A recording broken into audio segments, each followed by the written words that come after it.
in society, we're not taught that your health is emotional, spiritual, mental, physical. It's everything. It's not just one part of you, it's everything.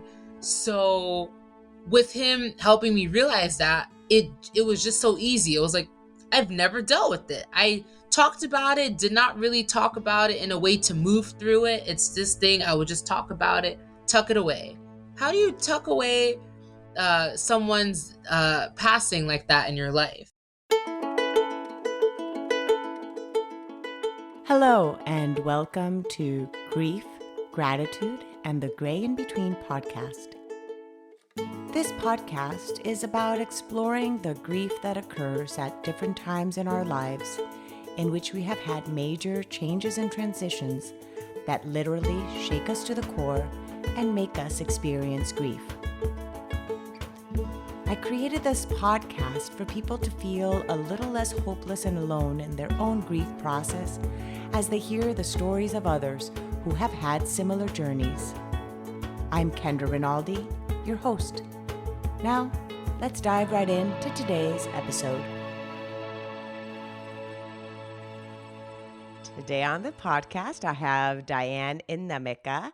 She is an ILS teacher as well as a speaker. She is currently living in Thailand, and she specifically talks a lot about personal development topics such as grief and guilt. She holds online and offline workshops as well as being on podcasts. So welcome, Diane. Thank you so much for having me. I'm excited about this topic. I was happy that you are here. And we were talking right before we started recording as our time difference here. And it's a 12-hour time difference of where I am in Texas. So I'm in the morning right now recording, and Diane is at 2 hours 10 from p.m. sleep right now. time. 2 hours from her sleep. No, 2 hours from when it is you said that you come but delirious. Yes. 2 hours becoming. I said, oh, thank goodness we started recording before you become delirious, because that would not be a fun way of recording. No, it would not. Welcome. So you live in Thailand, but tell us where you are from. Okay, so I'm from Maryland in the USA. My family's Nigerian. So I'm Nigerian American, but I'm one of the few who was born in the States. And so I'm from Maryland, and I've been in Thailand for about actually almost 4.5 years now that I'm thinking about it.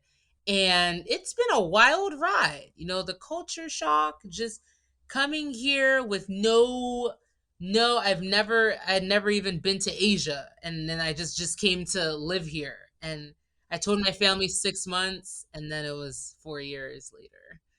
What made you choose to do that, of traveling? What was that pull that was like 4.5 years ago, like, I'm leaving and I'm gonna just hop on a plane and go somewhere completely new? What was that for you?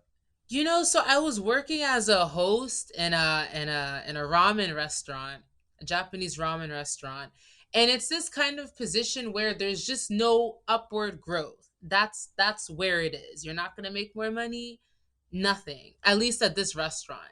And then I was like, well, this is like at some point I only worked there 8 months. I made the decision, like, this is not what I'm doing. Like, I'm not doing this.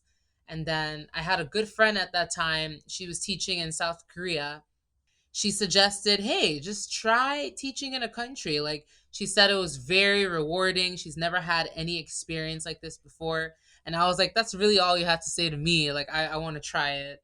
So I picked Thailand because it is the beaches, like the pictures of the beaches really brought me in. And then the cost of living is low. And I just heard before I came here how friendly Thai people were, which has been very true these 4.5 years. So I was like, I gotta try. Food. And amazing food too. Oh That's yeah, how can I forget the food? That's insulting. I forgot.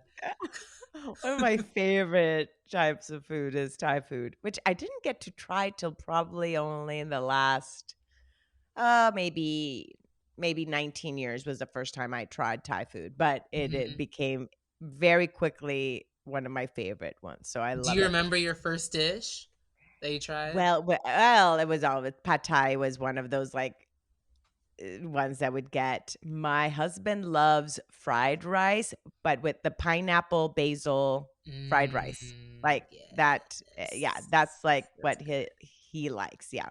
So, and I normally like also some of the curries, in masaman curry, good. or those other curries that are there. So it's delicious. So Mm, thank you so much for being here and for staying up till close to your bedtime to have this conversation. So you okay. wanted to share what your grief experience had been. Mhm, So let's talk about the first experience with grief you had, mhm. and we'll go from there. Okay. So I was 10 years old, and my mom had breast cancer, and it was something that, at 10 years old you just don't really know what's going on.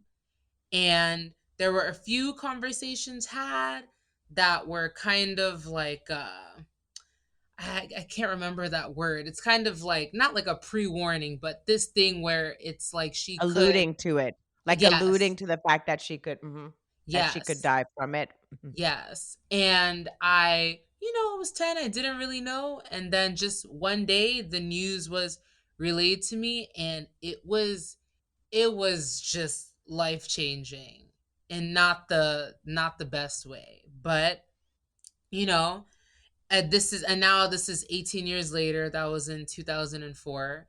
And you're just going through the journey of life. Like, it's like that happens, there's life before a very big event like that, and then there's life after. And the really, there's no comparison. My life changed so dramatically, so drastically So afterward. drastic. And we wouldn't know really what our life would have looked like had we not gone through something like that either. It's not like we would have known the course of what your life would have looked like at 10 had you Hmm. not had that event either, right? It's like Hmm. this is just as they say, the cards you were dealt and Don't. this is your life.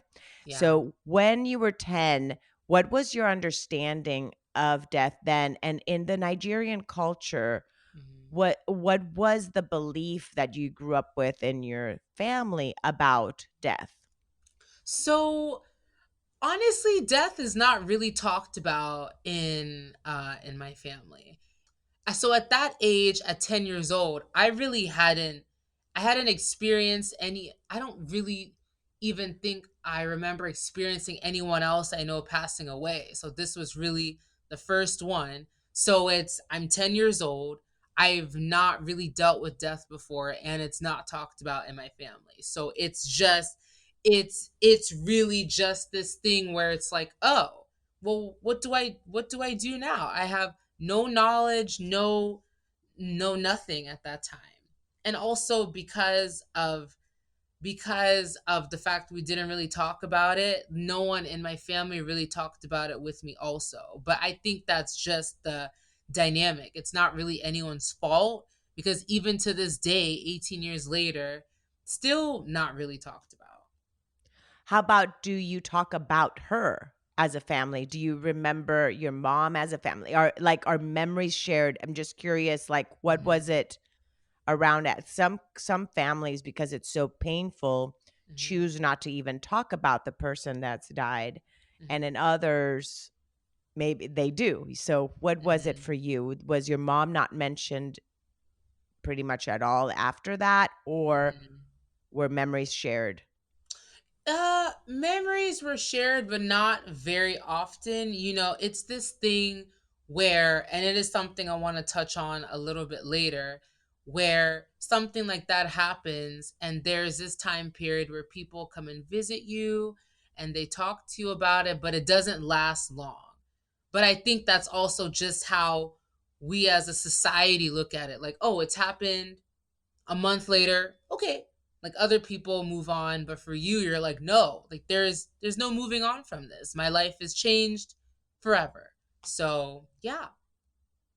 So go into that. Let's talk about that. So here you are at 10, you experience your mom passing, you get this probably overwhelming support maybe from the community, friends, and so forth are there in your family, a few weeks, maybe bringing you food and stuff. Do you remember some of your memories of that?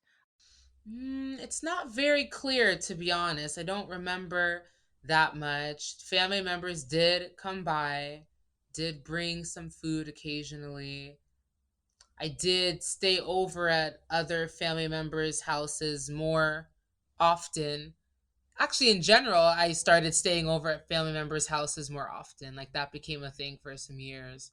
But that's really all I really remember in regards to that. Like I don't To them. have very clear Mhm. memories.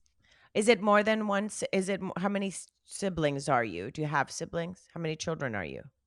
I do have siblings, but my dad was remarried. So just from at that point in time, I was the only child. So for your mom, you were her only child? Yeah. For yeah, okay. So you're the only one of your siblings mourning your mom's passing. So you didn't even have another sibling to even relate to having gone through something similar. It was only you. Yeah, it was only me. Yeah, that plays I think that makes a big difference too. And not having someone else because that means there's no one else that has a shared experience with you in that Mm, process. And that does, I think, make a big difference. Because mm, who do you talk to about your mom's memories? Your dad's remarried, has other children, like, mm. like, oh, remember when mom used to well, wait, no, like it's different, Not, Yeah. my mom died, so with my siblings, we talk about that and mom this or mom that. And the same when our sister died, the same. Like we have a shared Mm, bond. So I believe that makes a difference for sure. mm, So mm. tell us into what were the cultural, do you remember or do you know? Maybe you don't remember, but do you know what are the cultural experiences in terms of the ceremonies that are done for the passing, for funeral and such, please? So it's definitely like a celebration of life thing. I will say it depends on who you're talking to specifically, but overall, like in Nigeria, it's a celebration of life. It's just the whole village, the whole community comes out. They have a carrying of the casket. There's a lot of food. It's just everybody's out. How I experienced it in America, um, still still people coming through. There's food involved. I feel like food is just that thing that brings people together. It really does not matter what kind of occasion it is, which I love. Still gonna be good food. Yeah, so food was a big part of it. It's and just because we did not talk about it so much, like at this point, after all these years, I don't take it offensively, but it's food. It's food and it's people physically being together. Okay. So you mentioned that you wanted to talk later on, which let's just talk now about what is it that you now as someone that helps people or talks about the aspect of grief, about this part of how people are there to support and then all of a sudden leave. Dive deeper into that part of the conversation, please, of your experience or your thoughts on that. So I will say, because I was 10 years old at that time, um, I almost want to say, how much could people really talk to me about it? I don't know, just because I was so young. But now that I'm older, what I understand as an experience, as in from talking with other friends who have had loved ones pass away, and the conclusions we've come to, is that I don't really know why it's like that, but there really is, like, the event happens. There's this short time period after where maybe it's more fresh on people's minds, and then it's kind of like it's just forgotten, except the people who maybe it affected. Like if you have siblings, or if you have maybe friends that you share the experience of this person who passed away, okay. But if you don't have this shared thing, then, or if the or if it's like this person didn't really, I don't know, they didn't really have that many people around them, something like that. When the person passes away, after this period of time, it's just kind of like, okay, like it happened, life goes on. But it's a crazy thought to me, because your life is forever changed. Like the people who experience this person, their lives are forever changed. So I can't quite wrap my head around it. It's Yeah, I wonder what it is. If it's that I've had this conversation before. I don't know if it's that people start feeling uncomfortable around others or really do not know what to say because it's like, okay, do you still ask questions about it a year later, 2 years later? What if I bring it up and it makes that person cry? Or what if, like I may not know what to do with those emotions. So maybe mm, that's why some people may not bring up the name of the person that's passed away back mm, again into someone's life because they may not know how to handle if by chance you do end up having a big share and a big emotional thing. I don't know. It is interesting how that happens, or if it's just because like you said life goes on and people become so busy in this culture that mhm, we just go on with our day and we don't want to even be reminded about our own mortality as we mm, experience someone else having gone through something like that. It is mm. very interesting. Let's talk now about how is it that you experience your grief now as an adult, and when did it kind of start registering that some of the things that you maybe had experienced as a child were actually expressions of your grief? Okay, so I think, and also like because it's been so many years, and I don't remember everything about my teenage years as I was just younger. I think going through my teen years, especially, well, for I do remember one specific thing. That's like maybe shortly after she passed. I think I was like in a clothing store or something, and I ran into a friend. I think I was 11 at this time, and I ran into a friend, and she was with her mom, and I was with my dad buying, maybe it was jeans or something. It was something like jeans or shorts or whatever. And then I just remember feeling so different because now it's like I'm doing things with my dad, and I never did this with my dad before. My dad's a very, very traditional man. He still is. But I was like, wow, like this is a different going through, especially high school. Graduating, my graduation, she wasn't there. College, graduating, she wasn't there. I moved to a foreign country, and I'm like, look at all these different things I've done just to be able to talk to her about it. I cannot. And it's I don't have the perfect words to say it, but it's something in you when you realize that this person is not there with you anymore. There's always a little bit of a sadness. But I've also come to terms with it recently, more recently, to say that it's just a part of life. Like I want to start looking at it, managing it more holistically. Don't just treat it as this thing you just lock it in a box and oh whatever. Like no, this is a part of our lives. If you've lost someone close to you, they were here and now they're not, but it's a part of your life now. So you have to, excuse me, you have to learn how to manage it better. And also so you can be, I also want to say prepared for when something like this happens. Prepared, you can't really be prepared, but having knowledge and this idea of like, oh, okay, so after this event happened and now if something else happens, these are ways I can manage it. This is how I'm going to process it. This is how I'm going to move through it. Yeah.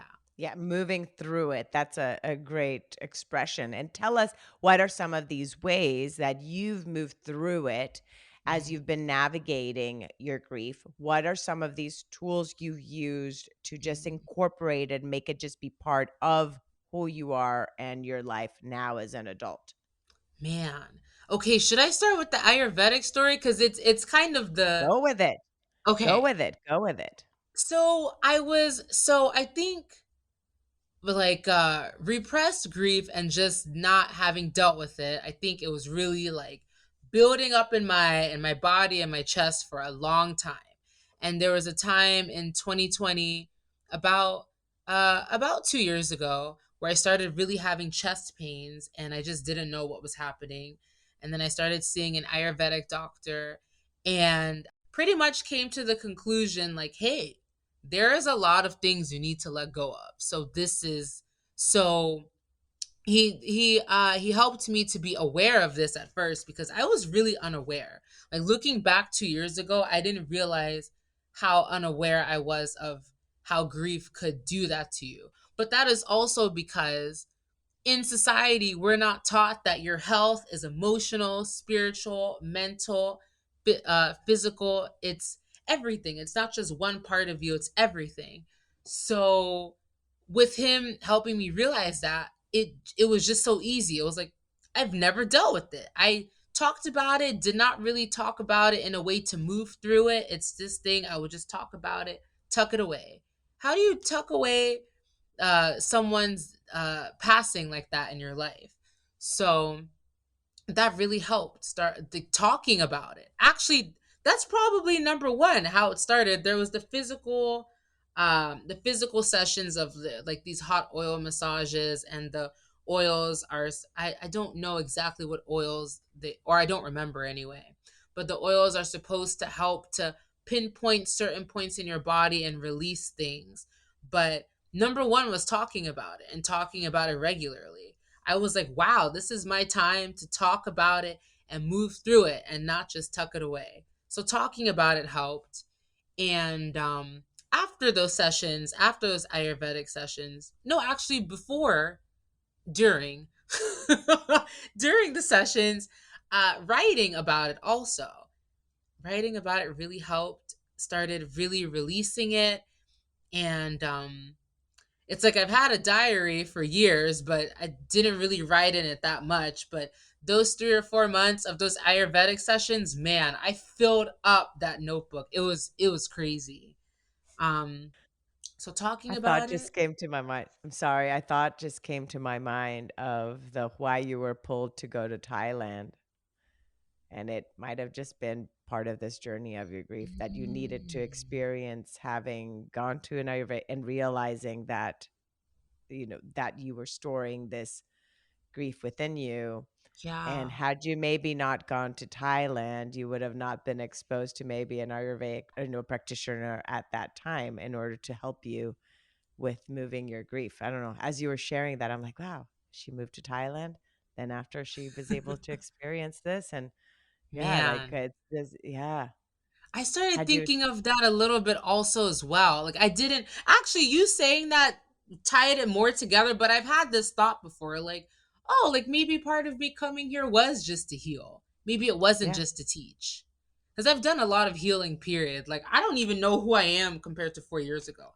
I am like I am this leveled up person. It is I recommend everyone if you can do an eat pray love and just go to another country for a bit and figure your life out. It changes the perspective, right? I think travel is one of those things that just opens your mind to really everything that's possible. But I think the part of it that probably creates the most growth is Mhm. because it's such a life changing transition to Yeah, move. Language is different, yeah, culture is different. So, yeah, in that process of even grief itself, yeah, there is this cracking open of a new birth of who you are because you're yeah, experiencing something that's a struggle in that change.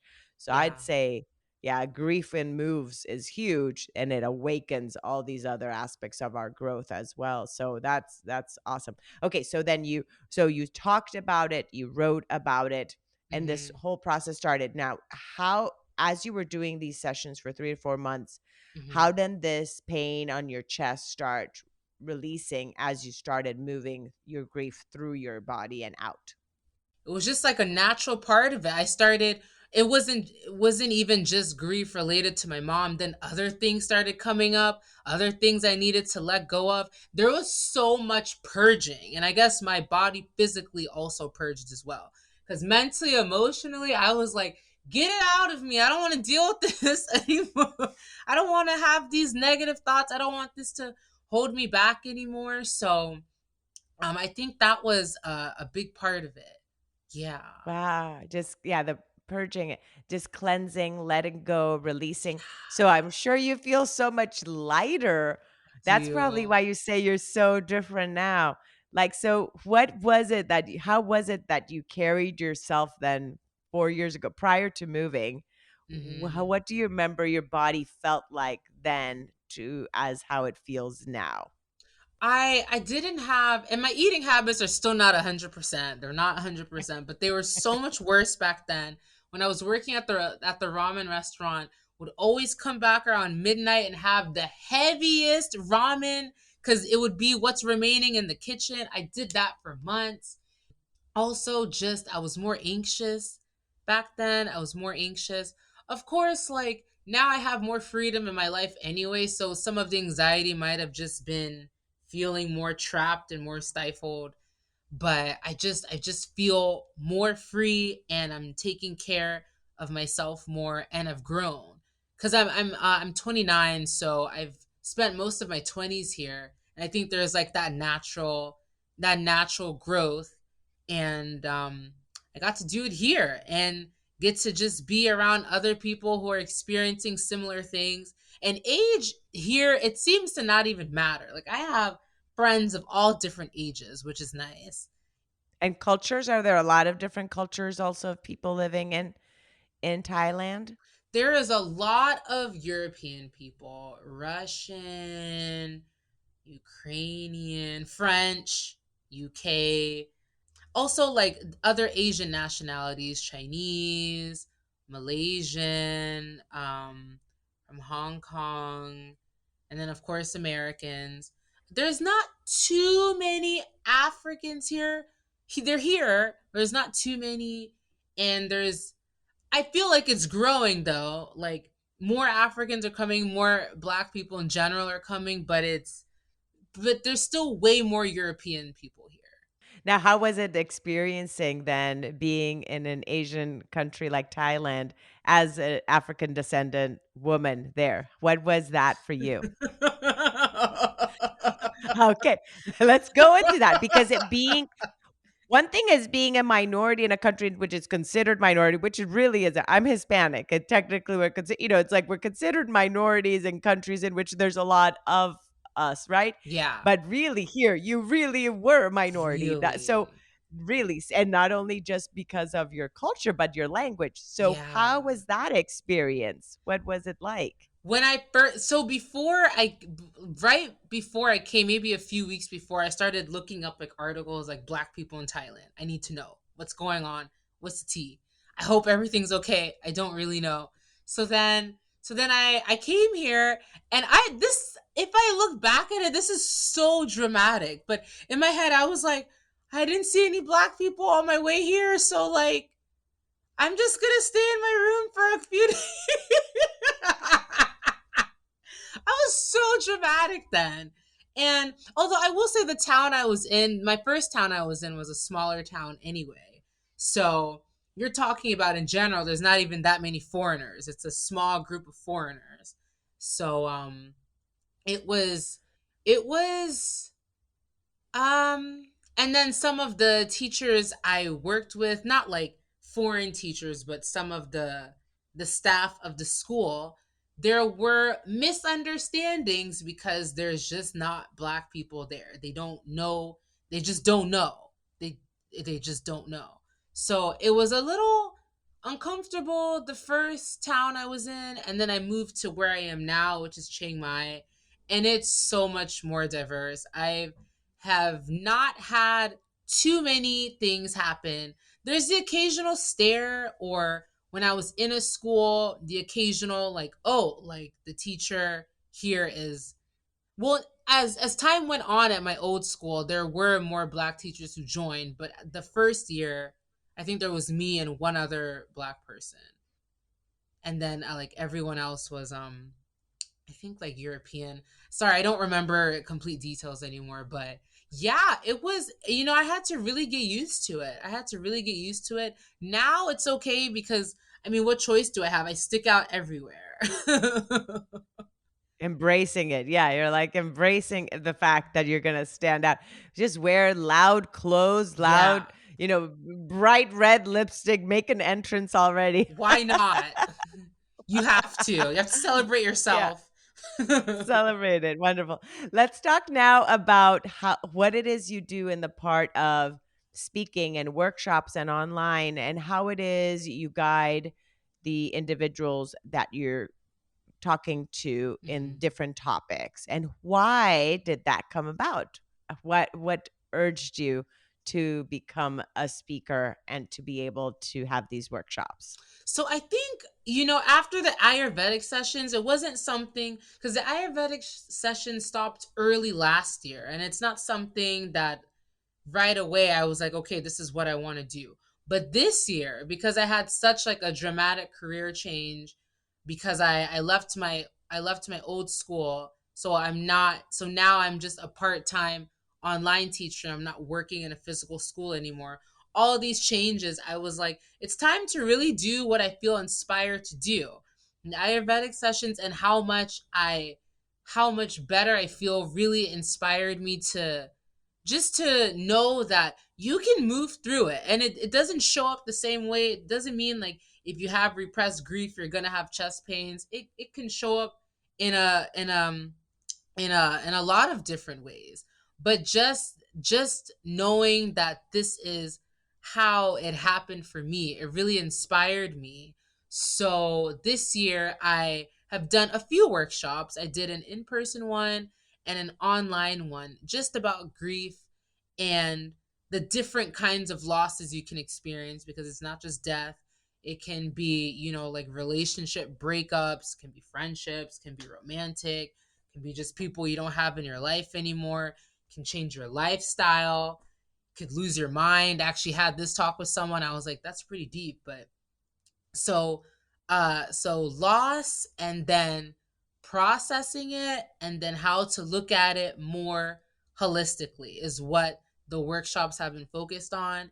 And I just want to do more with it. And for me, the exciting part is knowing that you can look forward to something better on the other side when you can start incorporating it into your life in a more holistic way. As in, if you're sad, cry, get it out, don't hold back. But also know that, like, oh, I will bring this up. So the workshop I did, the in-person one, we were sharing towards the end, and we were sharing about how some different cultures deal with funerals. So here in Thailand, and then a lady was talking about how it is in Mexico, and then I thought of Nigeria. It's they're similar in that it's kind of a party. It's a celebration of life, and and then this other lady brought it together so nicely. Man, I wish I could remember things specifically. It's like I have ideas in my head, but I can't remember specific things that people say.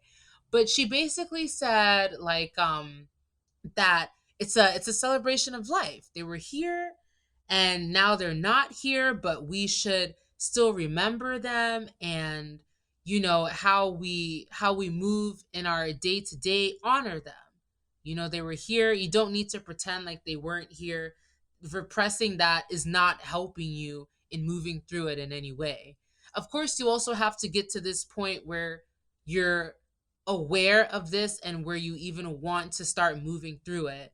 But what if slash when you get to that point and you want to start opening yourself up to know that you can move through it and connect with other people and heal from it, it's a beautiful thing. So that's how it's been the past few, what is this, the beginning of October, the past month and a half, as I started it pretty recently, but I plan on continuing with it. It's been great so far.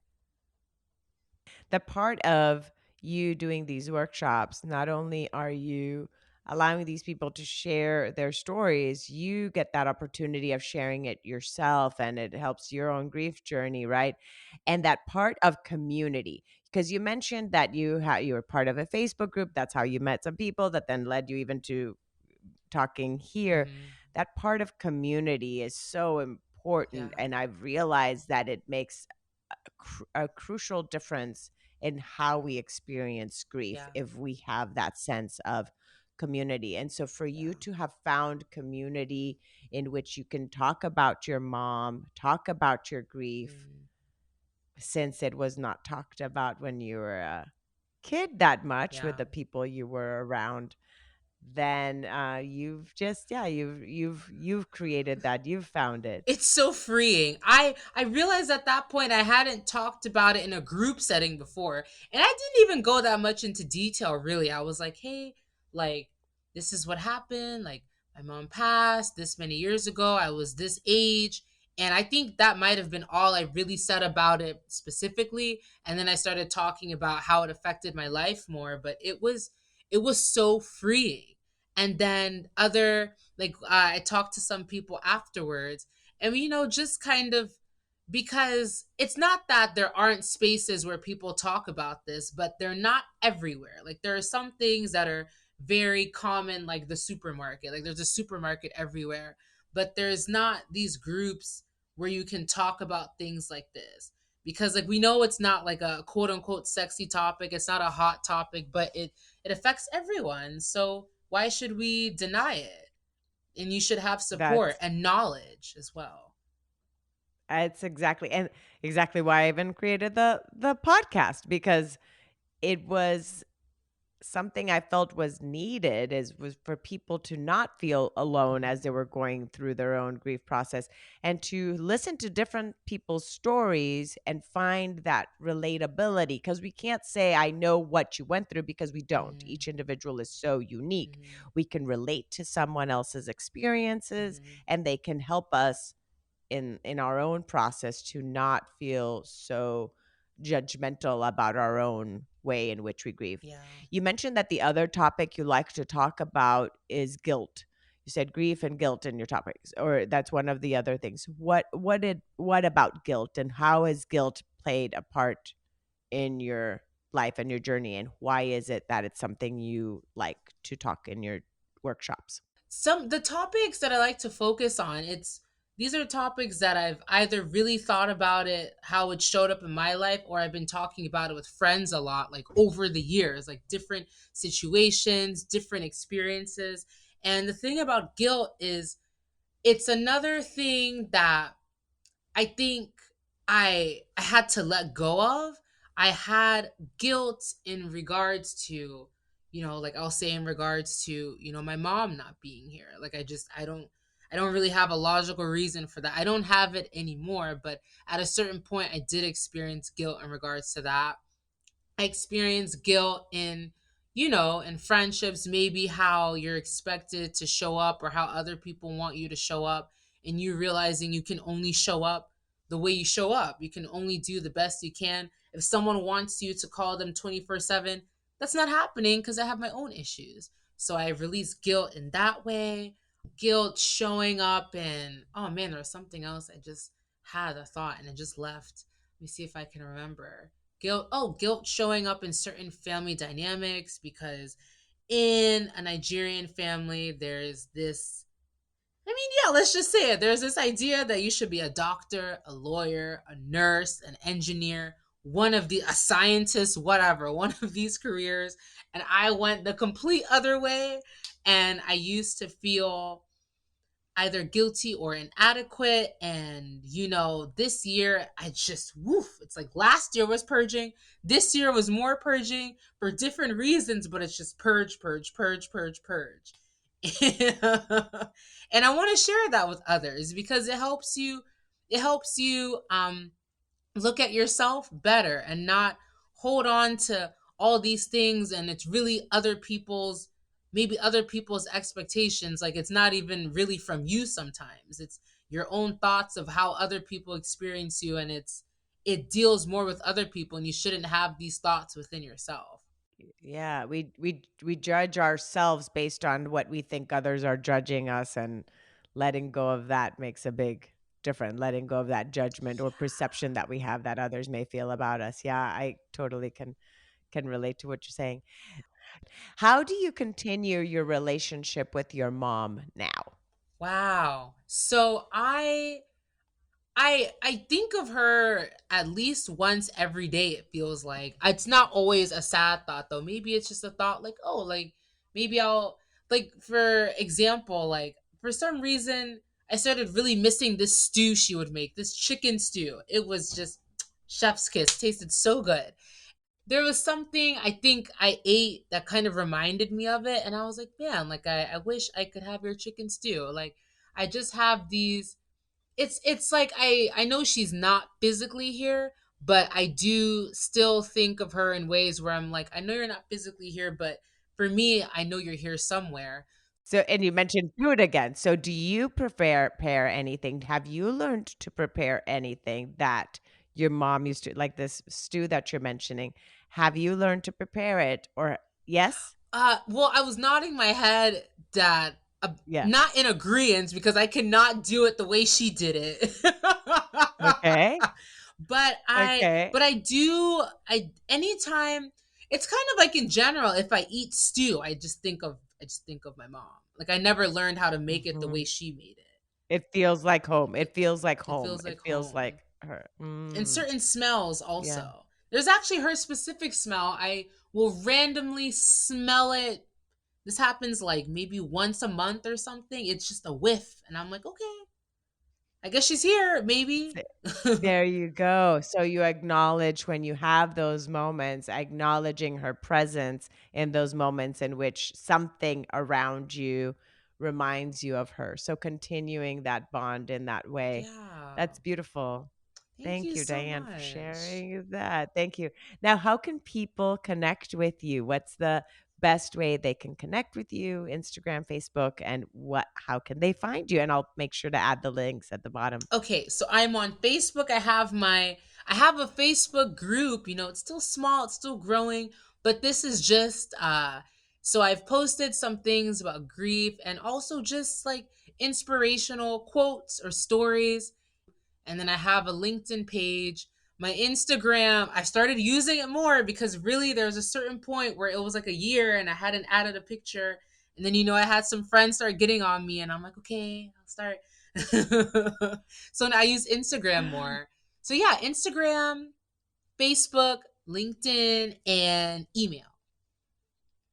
And email, and I'll add all those links below. Thank you. And if you're in Thailand, then you connect with you probably in person for one of your workshops. And if Woo. not, just through that, then they can at least connect with you maybe for an online workshop that you do as well. Yeah. So thank you so much. And let's share your mom's name, please, before we finish off. What was your mom's name? Her name is Florence. Florence. So thank you, Florence, for allowing us to share you in this space and share your memory as Diane processes your grief and in her journey. You have been a part of this podcast as well, Florence. Just sending her love as well. So thank you so much, This is Diane. awesome.